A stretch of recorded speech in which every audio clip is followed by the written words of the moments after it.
Die Digitalisierung, die ist neben dem Green Deal eines der Megathemen von Ursula von der Leyen.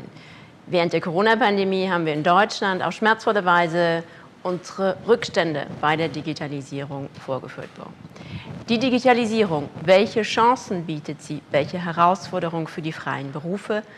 Das ist heute Abend unser Thema hier in der Landesvertretung Hessen in einer Veranstaltung des Bundesverbands der freien Berufe.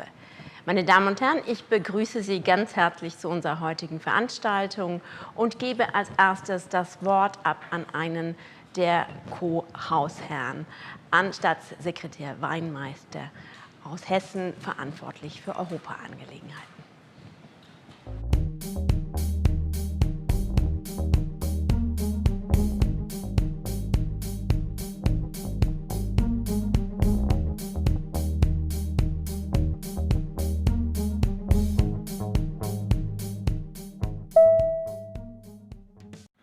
Meine sehr geehrten Damen und Herren, ich begrüße Sie ganz herzlich im Namen meiner Ministerin Lucia Puttrich, aber auch natürlich in meinem Namen bei einer weiteren Veranstaltung hier bei uns in der hessischen Landesvertretung in Brüssel. Wir beschäftigen uns heute mit der Frage von Digitalisierung und künstlicher Intelligenz, gerade im Kontext der freien Berufe. Und dabei arbeiten wir, und darüber bin ich sehr froh, ganz eng wieder mit dem Bundesverband der freien Berufe zusammen. Und ich freue mich sehr, dass der neu gewählte Vorsitzende Friedemann Schmidt heute mit dabei ist. Und lieber Herr Schmidt, wir wünschen Ihnen für Ihre Amtszeit alles erdenklich Gute und bieten natürlich eine enge und faire Partnerschaft an, wie wir das über Jahre, ja fast Jahrzehnte praktiziert haben. Und Sie haben mit der Vizepräsidentin, Frau Dr. Hahne, die ja unsere Vorsitzende in Hessen ist, auch eine wirkliche Hessenkennerin zur Seite, sodass ich glaube, dass die Zusammenarbeit auch in Zukunft so gut klappen wird, wie sie in der Vergangenheit geklappt hat. Umso mehr freue ich mich, dass wir heute diesen ersten gemeinsame Veranstaltung mit Ihnen machen können zum Thema Digitalisierung in den freien Berufen, auch die Frage der künstlichen Intelligenz näher betrachtend. Die Frage der Digitalisierung hat natürlich durch die Pandemie einen zusätzlichen Schub bekommen, hat eine zusätzliche Dynamik entwickelt, weil wir natürlich merken, welche Möglichkeiten zur Verfügung stehen, die wir im Rahmen der Digitalisierung und künstlichen Intelligenz jetzt bisher noch gar nicht abgerufen haben, die aber umso wichtiger in der Zukunft werden. Ein wichtiger Punkt dabei ist natürlich die Frage der Infrastruktur. Da müssen wir meines Erachtens immer noch besser werden.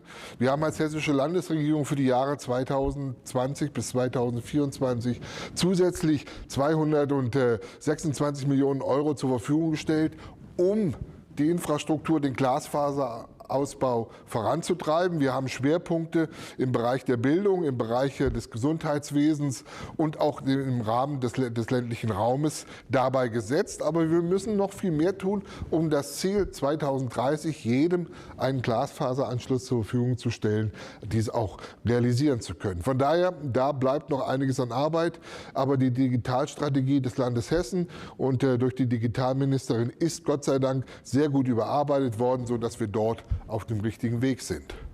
Anders ist die Frage, wie gehen wir mit der Digitalisierung auch im Bereich der Menschen um. Ich war kürzlich bei dem Kabinettschef von Herrn Kommissar Schmidt. Da haben wir auch über die Frage diskutiert, Plattformarbeit, Menschen, die dort sich einbringen, wie passt das in den klassischen Arbeitnehmerbegriff, wie muss man mit diesen Menschen auch im sozialen Status umgehen, wie kann man auch die Tarifpartner dort mit einbeziehen. Das alles sind wichtige Fragen, aber gerade im Bereich der freien Berufe wird vieles ja auch immer stärker digitalisiert. Ich brauche nicht über Architekten, Rechtsanwälte oder andere Bereiche in besonderer Art und Weise zu sprechen. Jeder weiß das. Und da gibt es natürlich viele Herausforderungen, die auch heute besprochen werden sollen. Bei der Frage künstliche Intelligenz ist das natürlich eine Möglichkeit, wo wir zusätzliche Chancen für die Menschen ergreifen können. Aber wichtig ist dann auch genau, wie ist der rechtliche Rahmen dafür? Wie ist die Frage der Ethik? Wie ist die Frage, wie steht der Mensch dann noch innerhalb einer komplexen künstlichen Intelligenz da und wie wird er dort eingebunden, dass es im Sinne derjenigen ist, die bisher als Arbeitnehmerinnen, Arbeitnehmer oder als Selbstständige im Bereich der freien Berufe unter anderem tätig sind.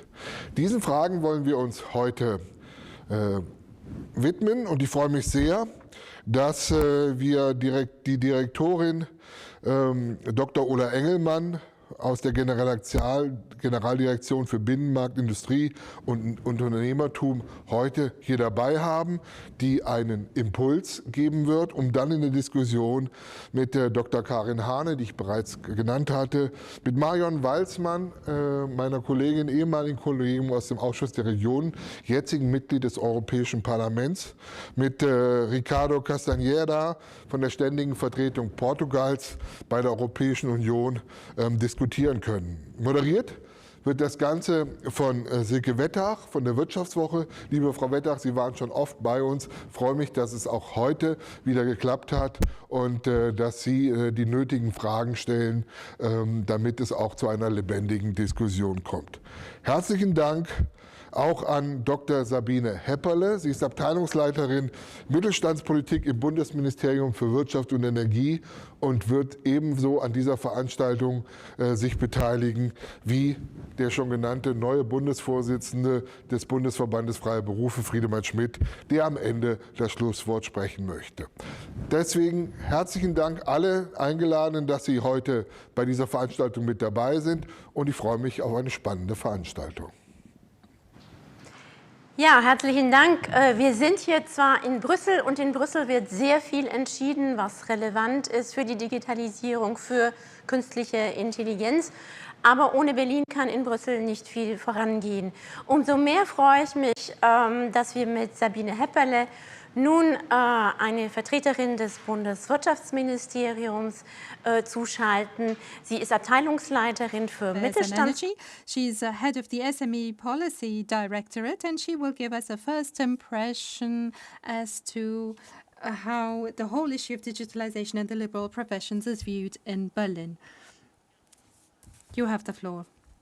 Thank you very much for the invitation, and thank you for giving me the opportunity to participate in this event. And I'd like to welcome everybody and greet everyone, State Secretary Weinmeister, Minister Puttrich, and of course, with great pleasure, the newly elected president of the Federal Association of Liberal Professions, Mr. Schmidt.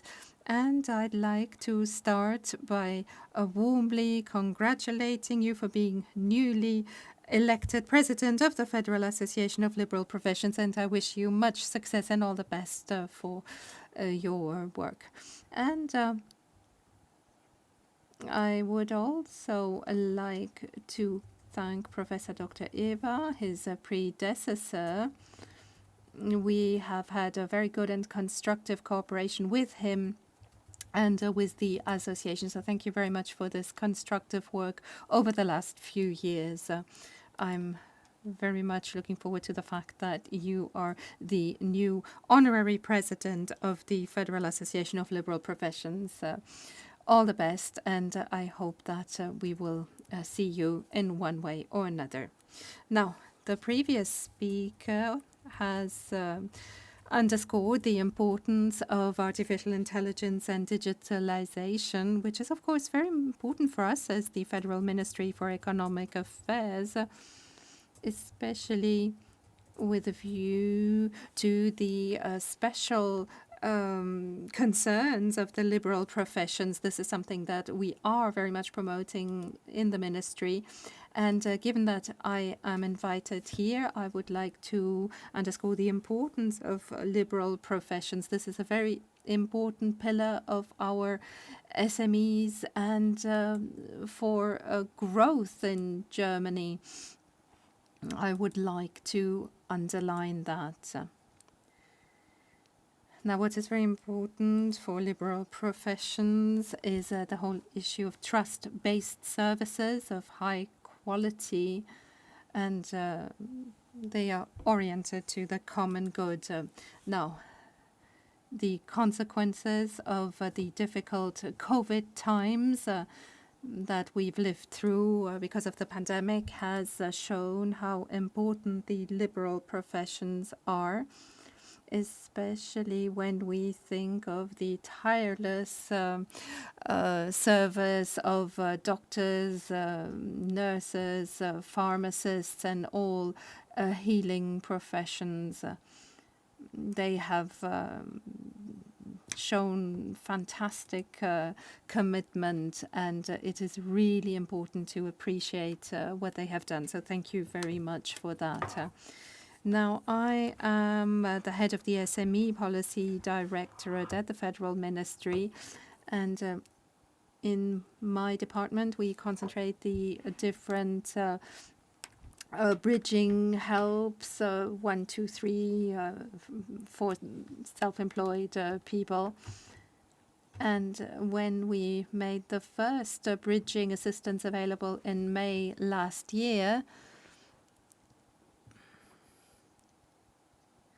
a very important point was ensured from the beginning, which are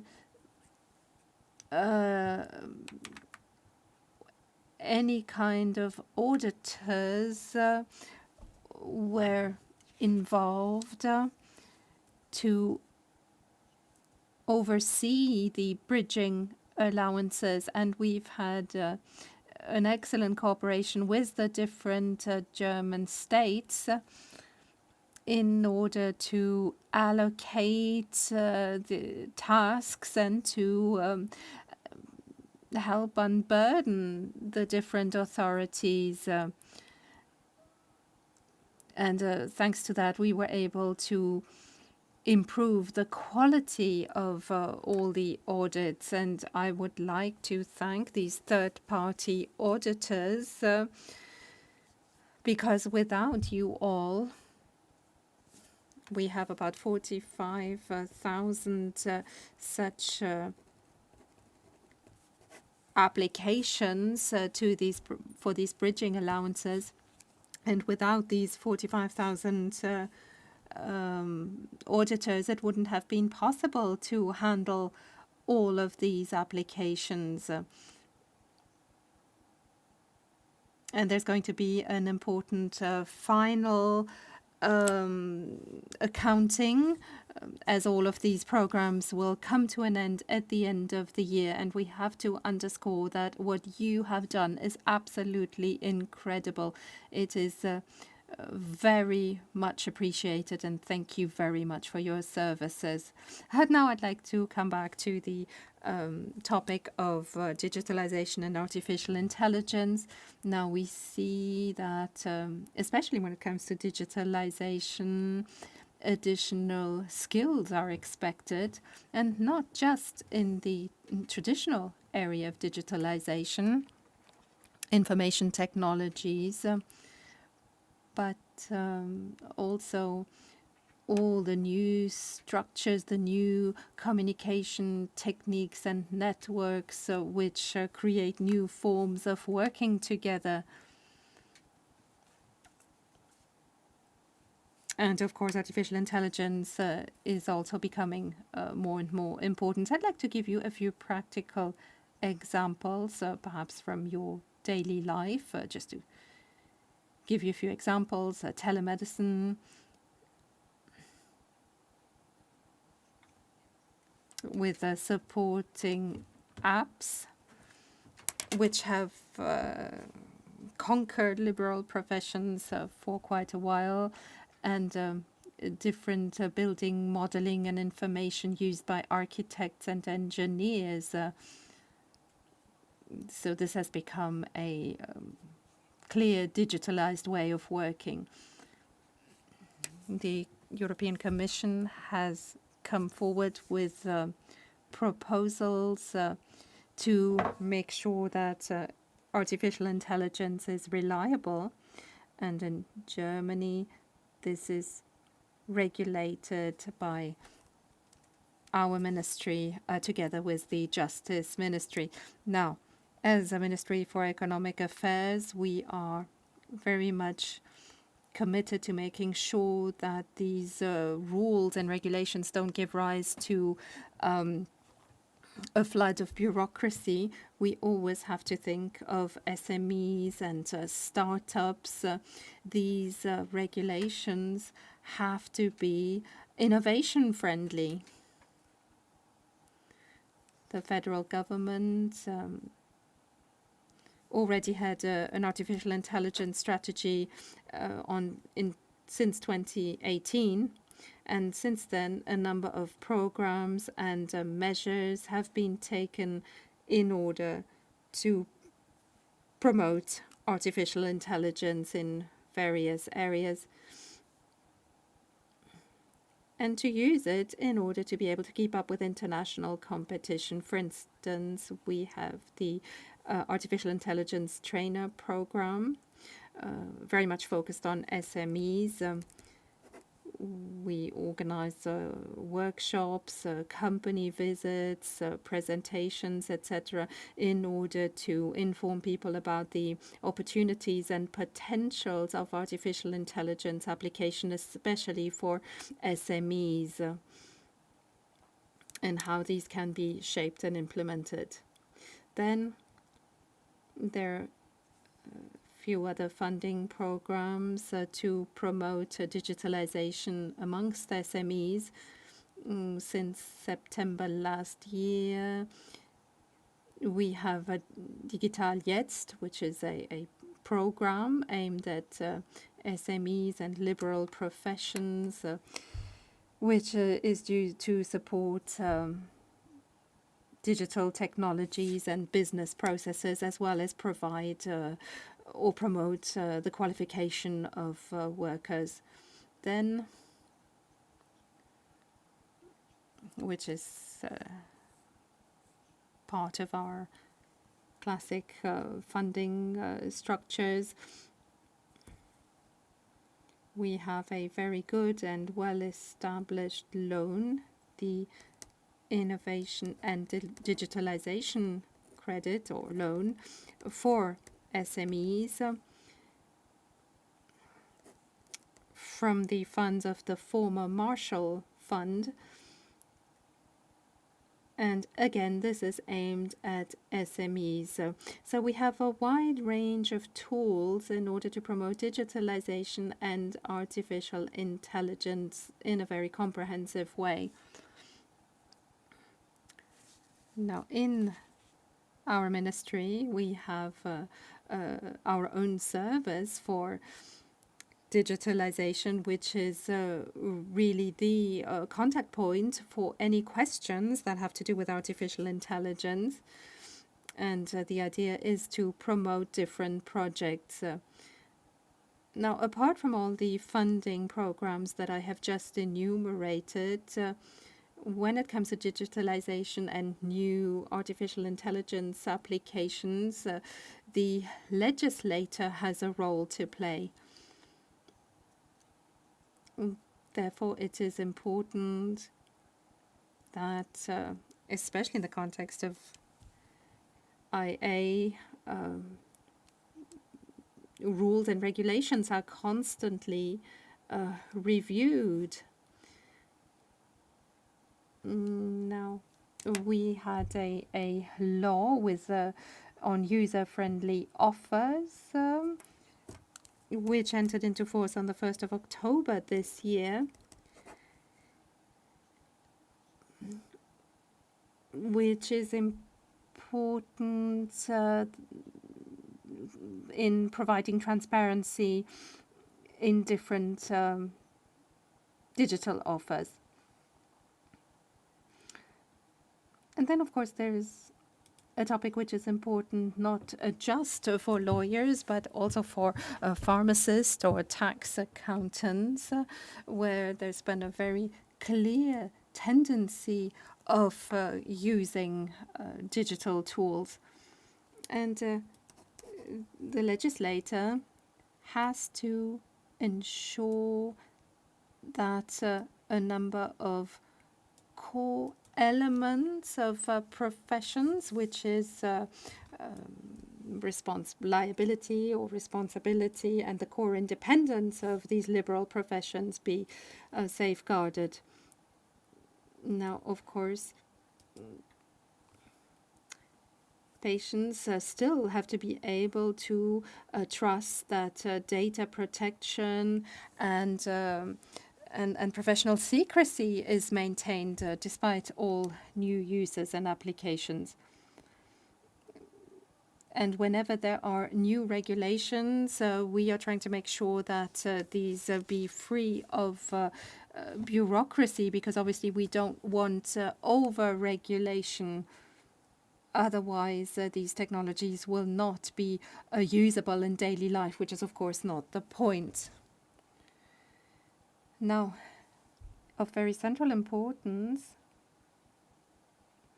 in our opinion, due to the trust that liberal professions enjoy in society, is the fact that this trust should not be damaged. If certain decision-making processes are to be automated in future, and of course we wouldn't want the concerns of citizens to be or to rank second. Therefore, it is very important that when it comes to digital processes, there is transparency and that there is an appropriate framework for these automated processes. Well, all these developments when it comes to digitalization and artificial intelligence, for which we have to prepare, and all the professions have to prepare for that, and therefore this places demands on training and education, which has to be adapted so that people can acquire these digital skills. They need to learn these early on in their training or education. And we are in charge of the Alliance of Further Education together with the different German states and the industry associations. We've been trying to make sure for years how we can make the dual vet system more attractive and how we can adapt this so as to be able to respond to the new demands and the new needs for skills with respect to these new technologies. And therefore, it is going to be one of our most important tasks to support all of these aspects when it comes to the liberal professions, to further promote digitalization and artificial intelligence and to use in a sensible manner all the potential that exists. Now, the liberal professions are also known for the high quality of their services and the fact that they are very much in charge of the common good. We have therefore chosen a number of topics which are going to continue to be important in future. And I believe we all need to examine what the best way forward could be. Well, thank you very much for having given me the opportunity to hold a short keynote speech, and I wish you a very interesting discussion with many good insights. Well, many greetings here to Brussels. At least you are able to talk amongst you in person, and not everything is digitalized. Thank you very much. Thank you to Berlin. Well, we do have a little bit of sun. You have just mentioned several things, topics that hopefully we'll discuss in greater depth during the discussion. I'm very much looking forward to you, Mrs. Engelmann, who's going to make a speech. We've already heard the wish here from Berlin that please, Brussels, don't be too bureaucratic. I'm sure you have something to say on that, and I would ask you to come here to the podium.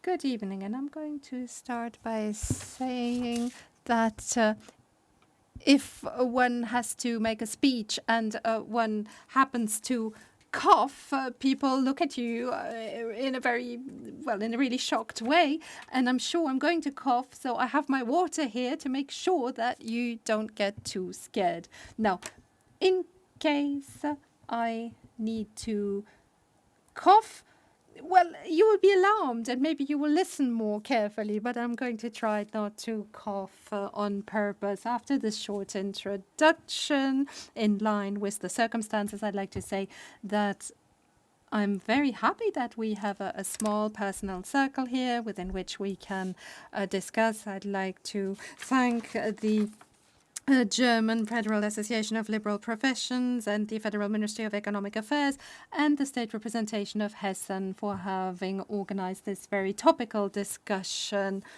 And I'm very happy that I'm able to represent DG GROW and the European Commission here. Digitalization and new technologies have the potential of changing society and the economy in completely pioneering ways. New innovative business models will probably arise, made possible through digitalization, and it will also have an impact on how we provide services. And of course, this applies specifically to the liberal professions. The liberal professions are already very successful when it comes to the use of new technologies, and I have a few examples. For instance, when it comes to legal advice, artificial intelligence or blockchains are being increasingly used. Artificial intelligence solution help when it comes to analyzing documents and working on a large number of documents, which is now much faster than human beings would be able to do it. When it comes to construction data-based modeling, well, this is becoming more and more important in order to bring together construction and building management. Likewise, assessment of infrastructures is made much easier thanks to AI. In the medical sector, artificial intelligence helps when it comes to diagnostics. We have prescriptions and patient data management. It changes the way we communicate and the way we access information. It makes it much easier to get and manage information while providing services. It is important to remember that digital application and digital progress is not a substitute for professional service. Rather, they change the way professional services are provided in future, and they can help to make the work more effective and to provide better quality services. Now, the legal framework can also have an impact on liberal professions, and we have commissioned a study on the impact of the legal framework on digital automation in 4 areas of business services. And we have commissioned this study. Engineers, architects, legal services, and accounting services. Now, the study has shown that the global technology tendencies bring about many opportunities as well as risks. And many businesses have to change their business model. They have to train their workers and create new structures. 43% of the respondents said that digital automation led to a change of their business model, and 79% confirmed that this has led to new services being provided, lower costs, and an increase of quality were the advantages most often mentioned. Now, the main obstacles were the costs and the lack of qualified workers. Now, another aspect which is worth looking at more closely is how there are fewer, or because there are fewer contacts, personal contacts,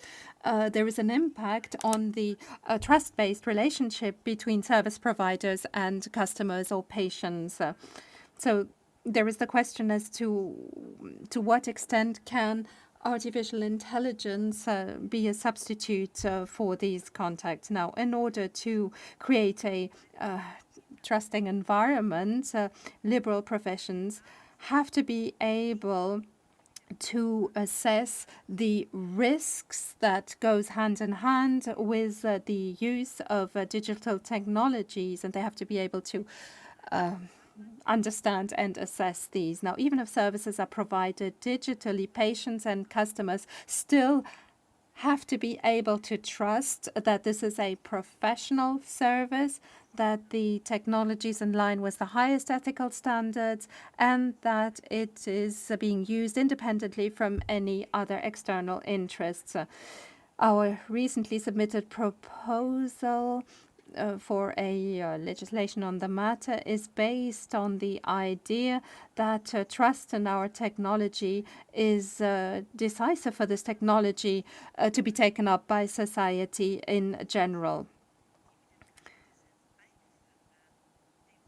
And we want to make sure that all EU citizens can trust in the technology, and they should be able to use them without having to worry about any risks. Our risk-based analysis provides that artificial intelligence systems which are high risk comply with a whole raft of criteria, and they have to comply or be conform before they can even be sold in Europe. Then there have to be a proportional and clearly understandable obligations for users in order to provide security, and it makes sure that the legislation is complied so as to respect basic rights. When it comes to creating trust, regulation is not the only thing. Competences and skills are also needed in order to use technologies in a good way. Skills are incredibly important as we enter into the European digital debate, not just in order to remain globally competitive, but also to make sure that the new technologies that are available to us are used in a responsible way at the service of our citizens. The objective of improving digital competence is something that we aspire to in the context of the digital Europe program within the digital agenda. We have specific educational programs and training in key sectors.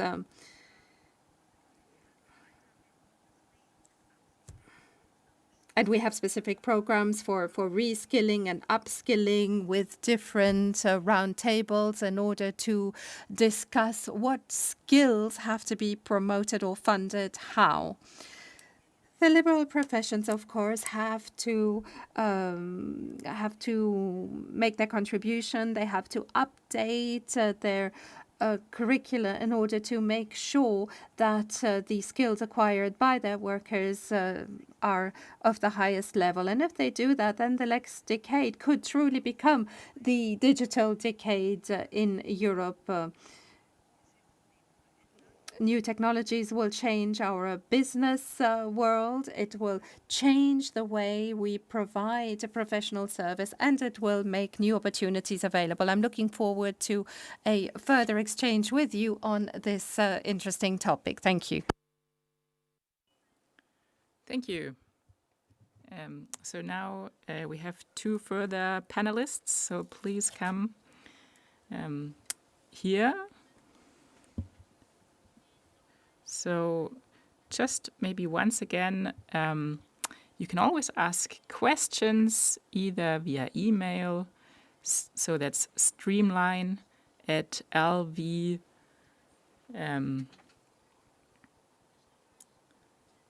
hessen.de, or we also have a phone number +32, and then it's 472 03 0181. So unfortunately, the Portuguese representative won't be here with us tonight, but we have other magnificent representatives here. So we have, of course, we have Dr. Hahne here, the president of the Associations of Liberal Professions in Hesse. So yes, what does digitalization mean for liberal professions? When I prepared this panel discussion, I noticed how broad this field is, and that also entails that the results of digitalization are very diverse. Yes, well, I would like to make a difference between digitalization and artificial intelligence, because digitalization just means that it's a new form or a more modern form of communication. And when we're talking about artificial intelligence, that's something else entirely. I mean, of course, we need an infrastructure that works, broadband, etc. I mean, one of the speakers already said so. And Sasha Lobo, for example, said last year that digitalization is what you don't have at the moment. And I mean, that says it all. So, for example, when I'm a lawyer and I want to do a video conference, and if I then go to the kitchen, then maybe you can see the kitchen behind me, but at least maybe I have a better connection. But I mean, that's maybe not the ideal solution. So that is something that we should improve. And with liberal professions, we really work in different areas already with digitalization. So there also, when it comes to the medical sector, you already have electronic data of patients, or for example, for lawyers, they also can have a digital exchange with the courts, etc. And architects also are very advanced when it comes to digitalization. And these technologies are supposed to be of help. They are supposed to be supportive. So they can never substitute the actual person that does the profession. And I mean, we saw that in all the three interventions that were here. So liberal professions, that is really something where you build up a relationship of trust with your client. And I mean, that's the basis for every other interaction. And what does trust consist of? Well, it's a human connection. So you could never substitute trust with a digital device or an AI. So that's why the digital aspect can always just remain a supportive aspect. And then, of course, when we're talking about trust, we're also talking about the fact that you can really trust the person that you're talking to. So, I mean, that also has to do with data security, and then this duty of confidentiality. But maybe at the moment there is too much paperwork surrounding data security. So that's maybe just a little side note.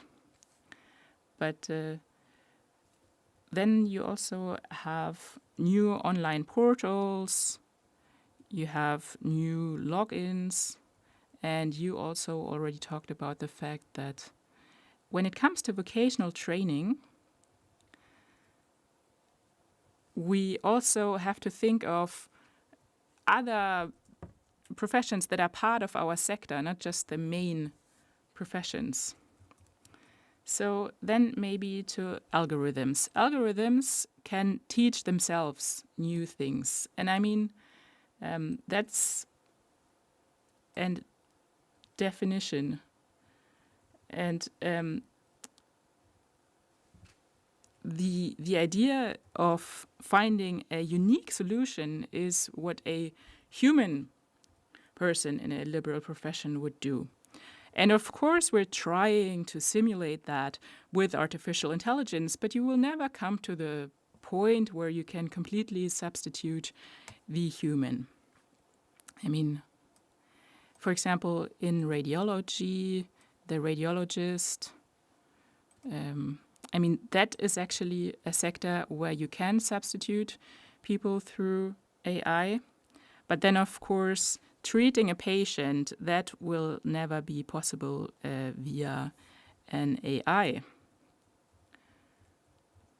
So, I mean, you always have that human aspect that remains.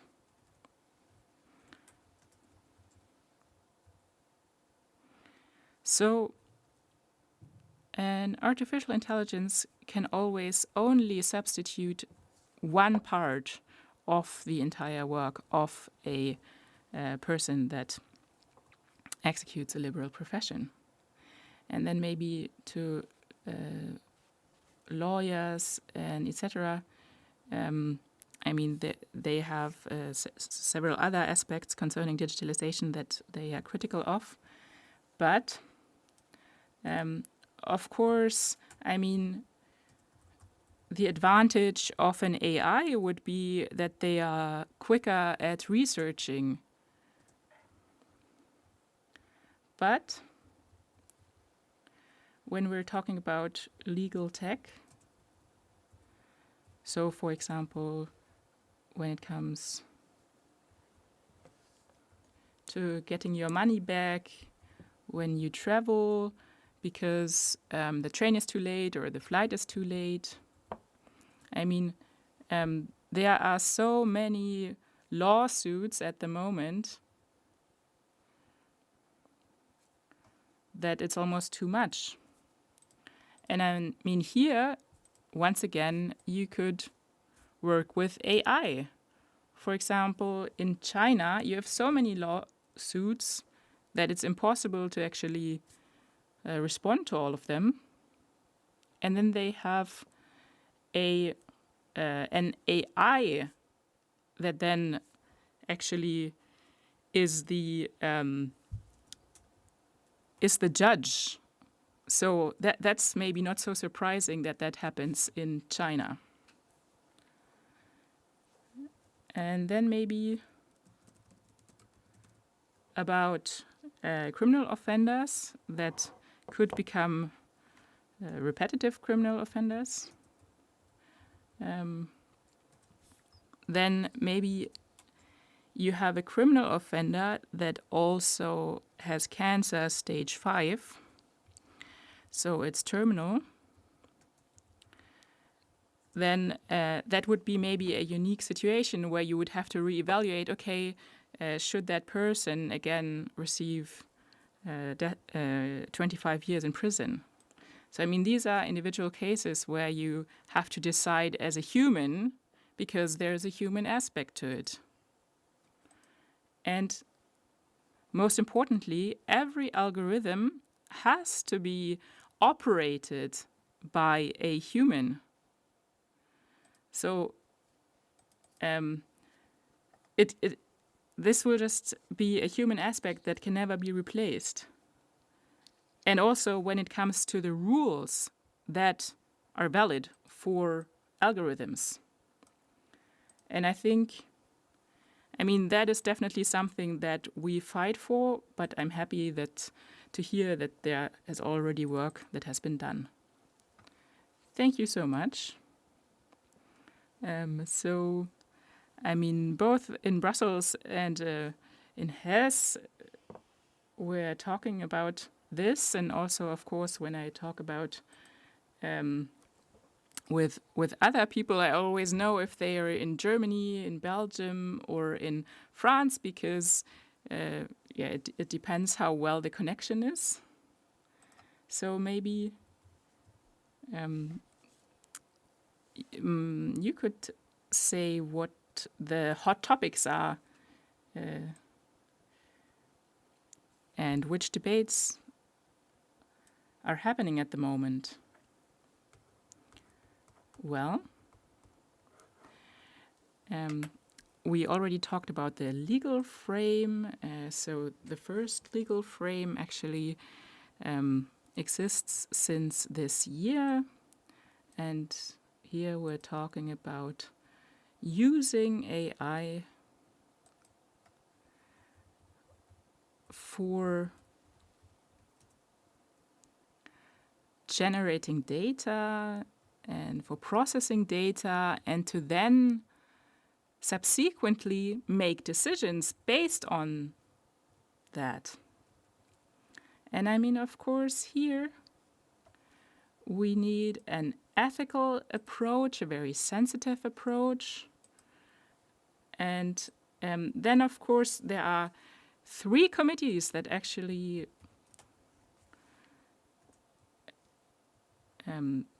think about this. And of course, this is a milestone. And there are still a lot of decisions to be made. I mean, we want to debate it, and we want, of course, that the rapporteurs know who will become a shadow rapporteur, who will become a rapporteur. And I'm actually in all 3 committees. So for me, this is really a very hot debate. And when we're now talking about the AI regulation, then we're actually also talking about the data strategy and, of course, about the digital compass.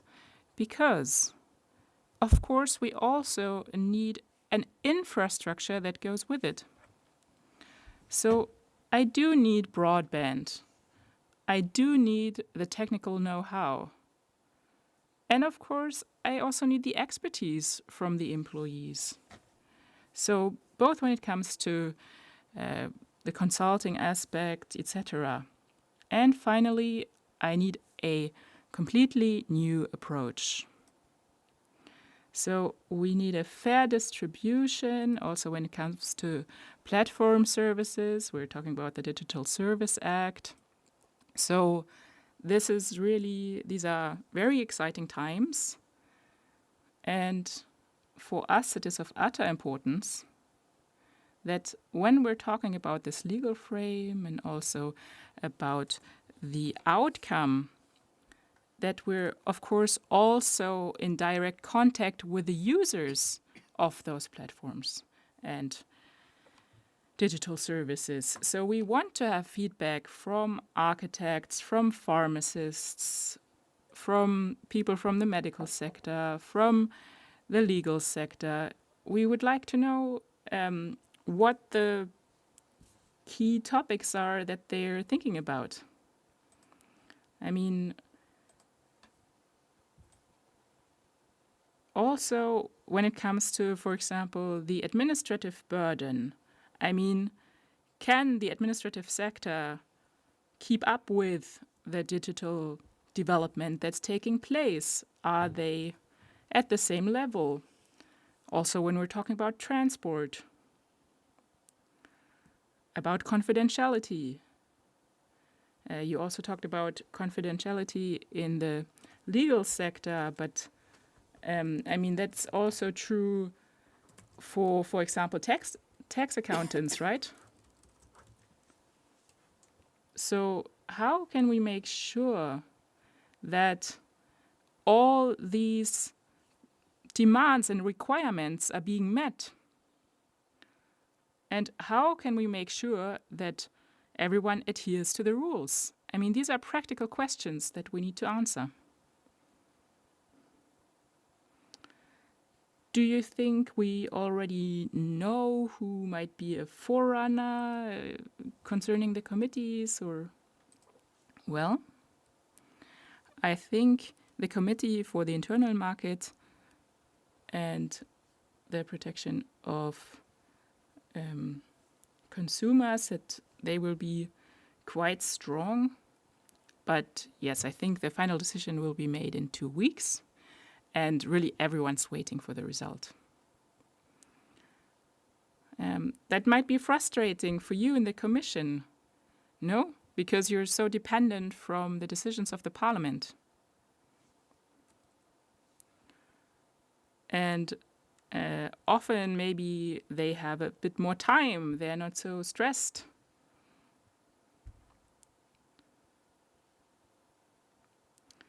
So, I mean, often first it's just a lot of talking and maybe not so much acting. So what are the next steps, do you think? Well, when you look at the time frame from the European Commission, you can actually see that we've already managed to do a lot. So it's quite impressive how many legal and legislative proposals there already are. And then, of course, we're talking about the implementation. So that's a very important phase, that all this work that has been put into drafting these legislative proposals, that will now bear fruits. And then, of course, we're also talking about the complexity of the different proposals. I mean, they're all interconnected. So you can't just look at maybe one proposal. You have to look at the entirety to really grasp it and to see, okay, if we say yes to this one proposal, then what are the consequences for the other proposals? So, of course, I can understand that that might be difficult to really have this overview and to then have a consensus between the different committees. And, of course, you then always have to make sure that the main topics that maybe are important for you, that they will remain, or that you just, for example, with liberal professions, I mean, they are so dependent on that. I have another question that actually from Wolfram C. Tröger. He's the vice president from German consultants for companies. He would like to know why algorithms are being allowed that stem from countries that don't respect our ethical ideas. So how can you guarantee that there won't be any breach?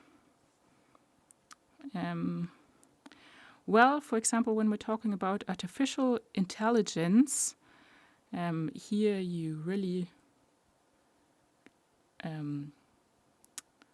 of course, looked at other countries and what happened there. And maybe in China, for example, I mean, you really had a whole comparative approach, and resulting from that approach, you then decided, okay, what are our European values and how can we make sure that that we remain true to them? But in general, when we're talking about standardization, that's a very important topic. So that is another topic that we're working on because you were asking. So standardization.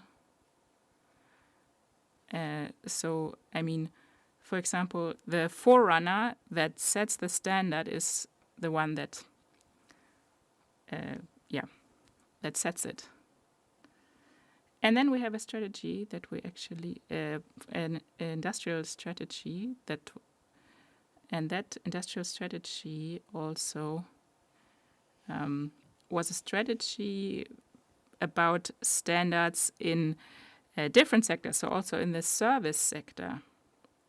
So, I mean, another aspect is bureaucracy. We want to reduce administrative burdens, but we also need to make sure that we can guarantee that the services stay user-friendly, also when it comes to cross-border services, because here we still have a lot of work ahead. I'd like to ask you, in many professionals, there are national rules and regulations and standards to make sure that competitors can't just turn up from other member states or even from outside the European Union and set up standards. But do you pay attention to these ethical issues? And are you saying that you need to quickly find solutions in order to bring about new realities? This is a demand or request that we would definitely want to address to you with the regulation on artificial intelligence. You're going down the right path, but we need such even global standards in order to make sure that we don't fall back on standards which don't reflect our European values. And as it is, the European values differ quite a bit from one another. So we would really ask you to improve that in this regulation. And we are also asking for the remit to be broadened, because you mentioned high-risk areas, and we believe that this needs to be expanded because it should apply to certain other areas. And I'd also like to mention another request that we have from you, is that you don't ignore the whole issue of liability. This is a core area for us. I'd like to come back to the example we mentioned earlier with a radiologist. Now, normally we have horizontal liability. So if there is a mistake in the diagnosis, then the other doctors can rely on the diagnosis made by the radiologist. However, if we have artificial intelligence that comes up with the diagnosis, and if this diagnosis is wrong, who is liable? This point absolutely has to be regulated in all of these by all of these legislative measures. Now, you have already heard a number of wishes here. Now, of course, the debates haven't even started, but obviously you've already looked at this subject matter. And what are the chances that the European Parliament is actually going to take account of all of these wishes? Well, everything you've just mentioned is really important to us. The ethical basis of artificial intelligence. And in fact, a big step has been made because a number of applications have been excluded by the draft regulation. Social scoring has been excluded. We have to say, or to refer to this clearly, this means that people are monitored because of their, or their behavior is monitored. Facial recognition will provide information as to who is when, where, what do they read, what is their political attitude, which leads to points being given in China, which may lead to people not being allowed to travel abroad or not to be allowed to participate in further education. So we don't want this social scoring. This is not in line with the basic values of the European Union. And then another question is, how can we determine who decides which applications are okay and which are not? And you mentioned standardization. This can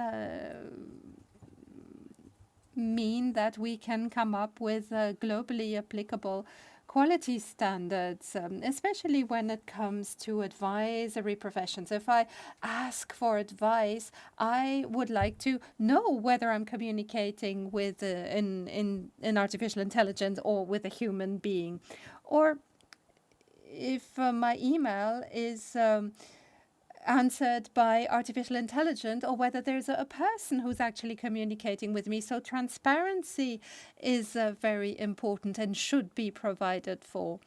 And then there are other standards. The risk-based approach is something I very much support, because of course our industry also has demands. We want to make a number of things more efficient thanks to artificial intelligence. We want to make our products smarter, our production processes. When it comes to healthcare professions, we want to be able to come up more quickly with diagnoses and with comparative data. And quantum computing that processes data in real time. But of course, I have to be able to make a distinction between the different situations in which the risks are higher, because this takes us back to the whole question of liability. If you have an automated car, there's the whole issue of how to take account of the lamppost or somebody on the other side of the street. Now, it's one thing to use artificial intelligence to see whether a welding connection is well done, and other applications which would require higher standards. And who can guarantee that it is still a human being who takes the last decision, the final decision? This is very important. We have to make sure that it is a person who, at the end of the day, pushes the on and off button. This is an essential trust question, which is essential for companies. Many companies say, I would like, or we would like to use artificial intelligence, which could help me optimize production or use some system to calculate something. But I'm not so sure, because there is this whole issue of the safety of the application. And then there's the whole question of the data needed for that. Where are you going to store this data? The European cloud, the Gaia X problem.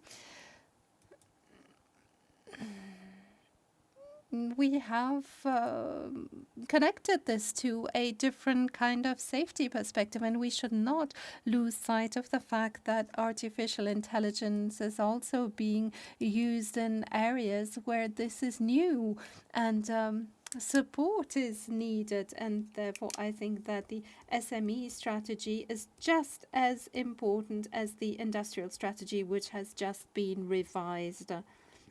Now, when I look at the legal area, there are different possible solutions.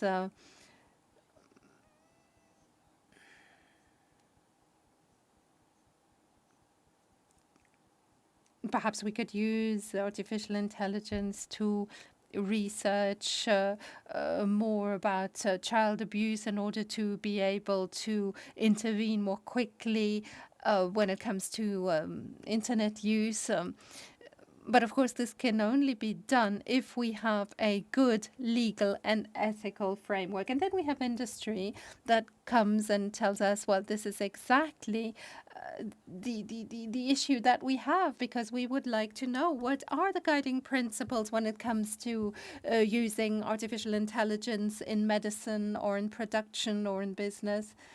And on the other hand, we're not supposed to create bureaucratic hurdles, because otherwise new developments and new applications won't take place or won't be applicable, because other countries are moving ahead and we have to speed up.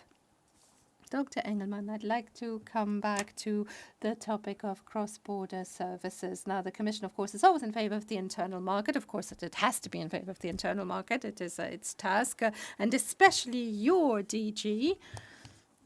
We also know that a predecessor wanted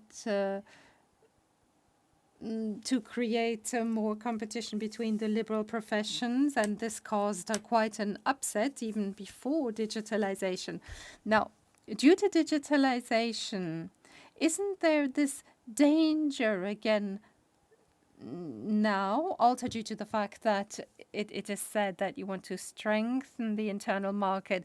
Could that not lead to a loss of trust and loss of quality standards? How can you avoid that? Well, trust is extremely important. And of course, trust is always between two people, the liberal professional and the customer or patient. And in fact, this is a decision, because digitalization can be a sign of quality, which creates trust, and it can be important for the customer or the patient to be able to create this connection or this relationship based on trust with the liberal professional, because of course trust has to be generated on both sides. And then, as you said, digital applications should be used to support the liberal professional in order to improve the quality. But of course, it could also be that this kind of digitalization could lead to more services being made available, however, without physical presence. And then the question is, how much physical presence do you need for this relationship of trust? Because you generally build up trust to somebody you regularly meet, or you should meet that person. So these are all the questions we need to look at. Now, with respect to the internal market, the question is, how can we promote digital services? This is something that we are looking at in the context of the industrial strategy or the services strategy. And we are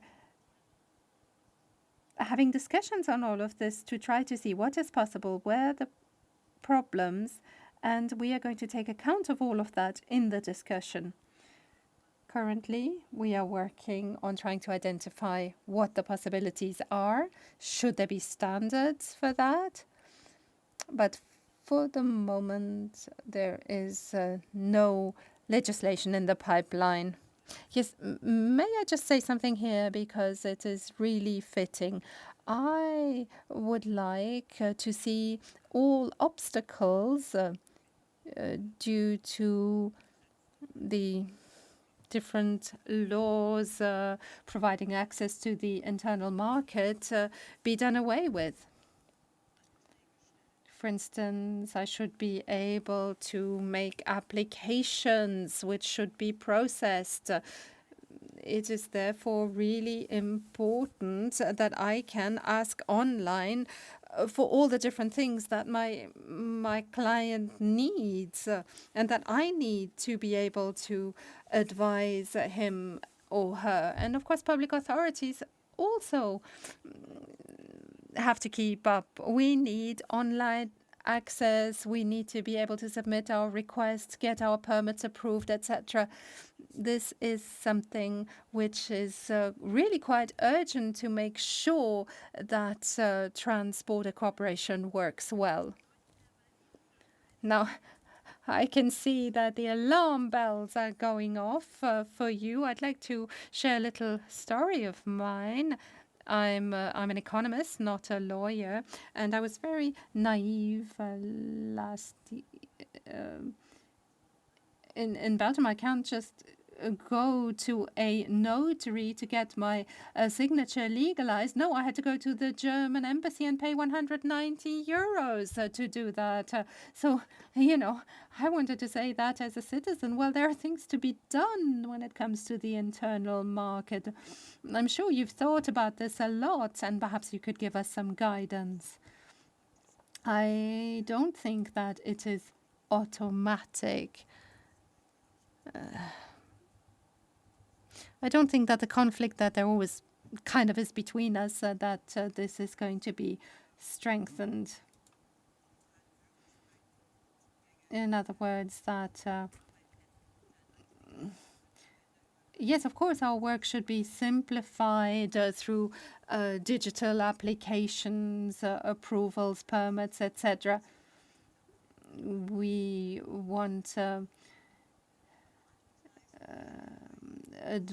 whatever advice aspects there are, we want that to be independent of the place. However, because of digitalization, we think that this could be made easier. But for us, there always is a border.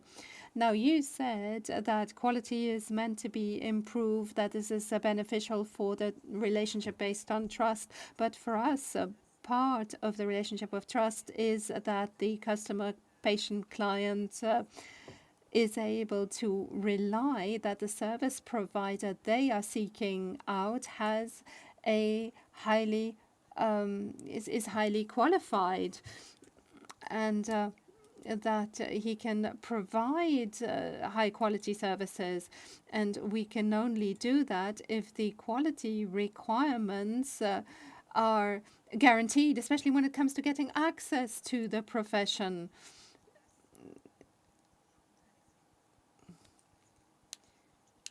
So, in other words, digitalization will not necessarily worsen it, but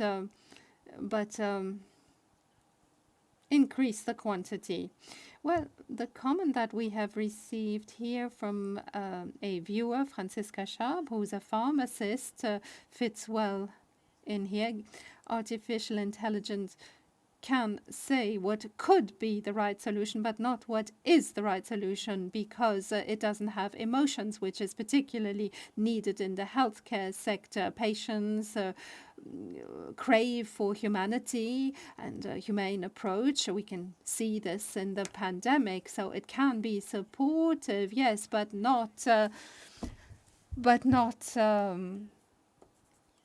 be a substitute. This is a very nice closing word, really, which we could all have formulated. However, for the final closing remarks of the event, I'd like to give the floor to Mr. Friedemann Schmidt, the President of the Federal Association of Liberal Professions. Thank you so much, ladies and gentlemen. And thank you. Thank you to Minister Puttrich and State Secretary Weinmeister that we once again were able to organize such an event. So thank you also for your kind words. So, Mr. Heusinger, a big thank you to you and also to your team. this is such a great place to host this event. And then, of course, thank you also to the organizers. But, I mean, at the end, what counts is really the people that participate at this event. So thank you so much to Ms. Dr. Engelmann from the EU Commission, Dr. Hepperle from the Ministry for Economy, and also the Vice President, Dr. Hahne. So thank you for this great panel discussion about digitalization and AI. And of course, thank you to Mrs. Wettach, who was such a great moderator. Then maybe about the content. So what are some take-home messages? Well, some central aspects are, when it comes to liberal professions and services, that the rights of these professionals remain and will be strengthened. So it's a question about quality, and also when we're talking about AI, it is important to invest, and that on a European level. And of course, we have to make sure that the duties of these liberal professionals won't encounter any obstacles due to digitalization and AI. So the legal framework here, again, is very important. Maybe some aspects that are very important. Data is the basis of AI. So we need to make sure that the quality is ideal. Also when it comes to the different sectors. In addition to that, it is of central importance that when we're talking about trust, that also algorithms need to stay transparent, and that everything concerning these aspects remain the same. And then, of course, the human aspect is of central importance for the trust in these sectors. So when we're talking about trust, we're talking about acceptance. So we need to make sure that nothing ever gets fully automized. It is always the human that has the last word. AI systems, and not only those that are part of the high-risk category, need to remain transparent. The professional secret and duty of confidentiality needs to remain and mustn't change due to digital change. And then to data security and data standards, they of course need to be respected, especially in the medical sector and health sector. So we welcome that there is a consensus on a European level. I think we all think that AI must remain trustworthy. That is why it's important to make sure we have a legal framework on a European level. Ladies and gentlemen, thank you so much to be part of the discussion today.